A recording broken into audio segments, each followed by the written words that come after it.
On the surface, 360 video is awesome, but things get even cooler when you head underwater. Bad dad jokes aside, in this video we're going to run through the Xiaomi Mijia 3.5K review to help you decide if this is the best waterproof 360 action camera for you.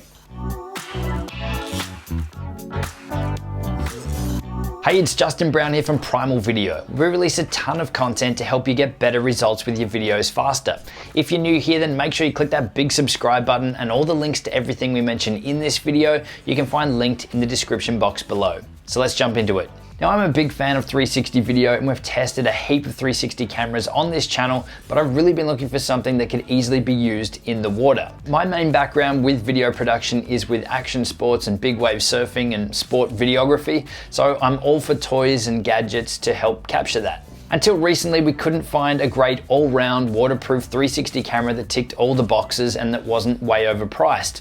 The Nikon Keymission camera came close at around $500 US, though it was pretty expensive for what you get, and the output wasn't fantastic. So GearBest offered to send us out a free Xiaomi Mijia 3.5K 360 panoramic camera to try out. I checked out the specs, waterproof, without a case, done. Now, we've had some questions come through in the past, so here it is, the very explicit #NotSponsored stamp. GearBest offered to send us out a free Xiaomi Mijia 3.5K 360 panorama camera to test. We gave them our standard terms that we'd love to, but we can't guarantee a video. But we'll put it through its paces and we'll only review it if we like and recommend it. They agreed, we got the camera, we tested it out, and the rest is history. Now, after putting it to use, I've got to say I'm pretty impressed, and that's why we're doing this video. This is definitely a solid all-rounder, but as you'd expect, it does have some drawbacks versus some more expensive options, and we'll cover all of that in this review, as well as my recommendations on who this camera is ideal for. And make sure you stick around to the end, because I'll also give you my top 3 tips for shooting 360 video underwater. And while you're watching, if you've ever played with shooting 360 video, let us know in the comments what your #1 tip is for getting best results. So starting out by looking at the specs on the camera, as we said, this is a 3.5K 360 camera. It's got a 16 megapixel camera with dual 190-degree wide-angle lenses, both with f2.0 aperture. The camera has built-in 6-axis anti-shake. It supports micro SD cards of up to 128 gigabytes. It's got a built-in 1600 milliamp hour battery, which lasts around 75 minutes of recording time. It's also got an IP67 waterproof and dustproof rating, which means that it's waterproof at a depth of around 3 feet for around 30 minutes. So this camera isn't going to be something that you'll take deep diving or to be submerged underwater for long periods of time, but it will be perfect for snorkeling or surfing or anything where you're in and out of the water.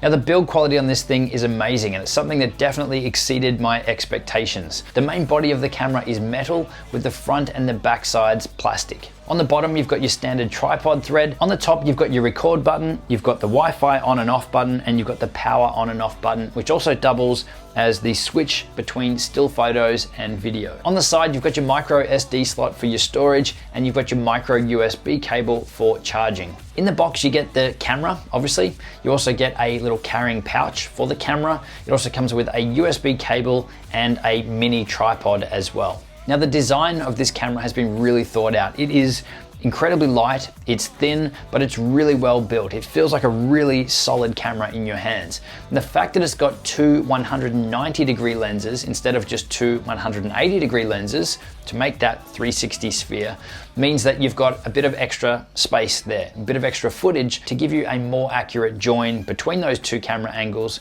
which actually works really, really well. Now, to give you an idea of the size, this is the Samsung Gear 360 camera, 2017 model, and this is the Xiaomi Mijia 360 camera. So insanely thin and light. It's smaller, it's lighter, and it really will fit well inside your pocket. So the build quality and the design of this thing is awesome. It definitely doesn't feel cheap. Now, given the design of this camera, it's going to be really hard to hand hold for any 360 filming. You really want to be using the mini tripod that comes with it to get your camera out of your hands, because no matter where you hold this without the tripod, you're going to have your hand over or near the camera lens. So lucky they included the tripod with it. Okay, so using this camera, you can do it without installing the app. This thing is totally self-sufficient and you can press record and run everything without needing to control it from your smartphone. There is a smartphone app available for both Android and for iPhone. And the main difference between the two is that on Android, you'll have built-in basic video editing capabilities. And at the time of recording this video on the iPhone version, there's no video editing built in. But the actual functionality between Android and iPhone of the camera and recording and taking photos and 360 videos is exactly the same. So usability wise, this thing is really easy to use once you've got it set up. Now, to use it without your phone, all you have to do is turn it on, select photo or video, and then press record when you want to start and stop the recording or to take a photo. It's that simple. Using the app, you just need to connect your phone to the camera's built-in Wi-Fi. Then you can see a full 360 preview. Under the settings, you get control over the resolution. You can also manually control the white balance and the exposure compensation. You also have the ability to turn on or off the GPS so that all your videos or your photos are geolocation tagged as well.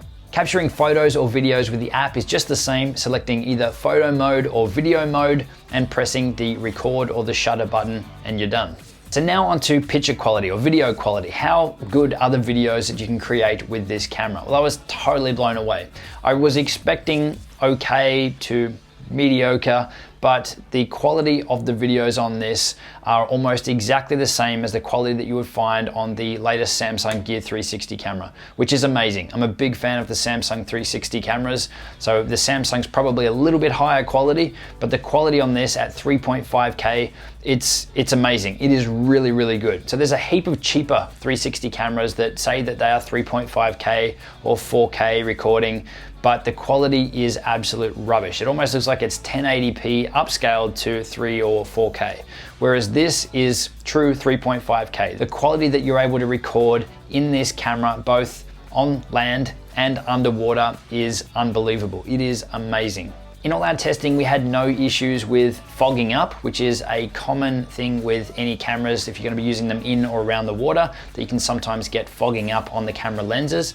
No issues whatsoever with that. The whole process of transferring the video files off the camera back to your phone for stitching was seamless, and it was actually really, really quick. So the Samsung Gear 360 also does it over Wi-Fi and connects through Bluetooth. This was just as quick, so definitely a big tick there. And that's one of the things that most of the 360 cameras around today you will need to do, is to transfer the video footage back to your phone where it's stitched together. The two camera lenses are stitched into one video file, so that you can then edit it and share it out on social media or use it in your 360 videos. So that whole process was really easy with this camera. The biggest thing we noticed with the stitch line on this camera is that it is more pronounced than the stitch line on, say, something like the Samsung Gear 360. So the Gear 360 will blend the two camera lenses using the software. When it's stitching it together, it will kind of blend the two together much more. Whereas the stitching on this one, when it was visible, it was really, really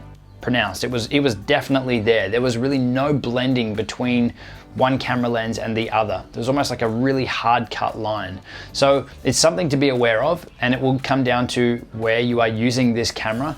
But in regards to the other cameras that are available on the market today, most of the others in the stitching will have some sort of blur or some sort of blending between the two camera lenses, which is non-existent on this one. Now, in regards to the price and the competition, what else is around for the price? You can currently pick up a Xiaomi Mijia 360 camera for $229 US, and the competition would be something like the Samsung Gear 360, which you can pick up for just under the $200 price point. You've also got cameras like the Insta360 Air, which sells for $129, and you've got the Insta360 Nano, which is again just under the $200 price point. So there's quite a few cameras to look at if you're interested in spending something around the $200 price point for a 360 camera. But if you're after something waterproof, then there's really only one choice, and it's this one. So who is it best for and who should or shouldn't buy it? Let's do a quick recap and overall recommendations before we wrap up with my 3 tips for filming great 360 videos underwater. So in summary, I think it's an amazing 360 camera, and it's something that I'm going to keep using. I love that it is waterproof, even if it is only to 1 meter or around 3 feet. It's still perfect for everything that I want for any filming in the water. I really like how easy it is to use this camera both with the app and without the app as well, and how easy it is to transfer your files from the camera over to your smartphone. The biggest downside or the biggest weakness with this camera is the stitching line, which in some scenarios can be pretty pronounced and really obvious in your 360 videos, but in most scenarios or most of the test cases that we had, it really wasn't a problem at all. Now, one more thing to be aware of is that this camera doesn't support 360 live streaming. Maybe that's something they'll add in a firmware upgrade or a software upgrade later down the track, but at this point, there is no 360 live streaming capabilities with this camera. So overall, I would definitely recommend this camera for anyone who is looking for a waterproof 360 camera. In all my testing, there's really nothing else that comes close, especially for the price of this one and the quality of the images. Obviously, you could spend thousands of dollars and get a fully professional 360 waterproof camera, but that's not what we're looking at here. This is the best 360 waterproof camera for around the $230 price point. Now, if you are looking for a 360 camera, but you don't necessarily need it to be fully waterproof, then this is still going to be a solid option for a 360 camera. As I said, the picture quality is awesome and it's so easy to use and get the footage off and transfer it and share it on social media. It's a solid option for a 360 camera. But if you don't need it to be fully waterproof, then you could also look at cameras like the Insta360 Air, the Insta360 Nano, or even the Samsung Gear 360 2017 model as well, because all three of those will also have the added feature of having live streaming built in. Now, as for my top 3 tips for filming 360 videos underwater, the first one is to remember that you're always in the shot. Now, this sounds silly because with all 360 videos, they're filming in 360, so everything is going to be in the shot. But consider getting some goggles or consider practicing being underwater without squinting your eyes. Now, most people will go underwater, they'll either shut their eyes or they'll squint, which if you're in shot can look a little strange for the viewers watching. So practice underwater or get a set of goggles to help you see underwater so that you don't look so silly while you're creating your videos. Tip number 2 is to get your camera out of your hands wherever possible. So using something like a selfie stick or a pole to put your camera on will not only make your footage more stable, it'll also give you some distance between yourself and the camera, which will make your videos look better because you won't be so close to the camera on one side when people are looking around in 360. So selfie stick or a pole to put your camera on. And tip number 3 is to make sure that your camera is always tied or connected to you somehow in case you happen to drop the camera, or if you're filming in the surf and it gets knocked out of your hands, you'll want to have it on some sort of safety line so that you don't lose your camera. And again, if you're shooting 360 video, let us know what your number 1 tip is for getting great results down in the comments. Now, if you're looking for the easiest way to create 360 videos with your smartphone, your iPhone or your Android device, then check out the 2 videos linked on screen now to our favorite iPhone and Android 360 camera reviews. I'll see you soon.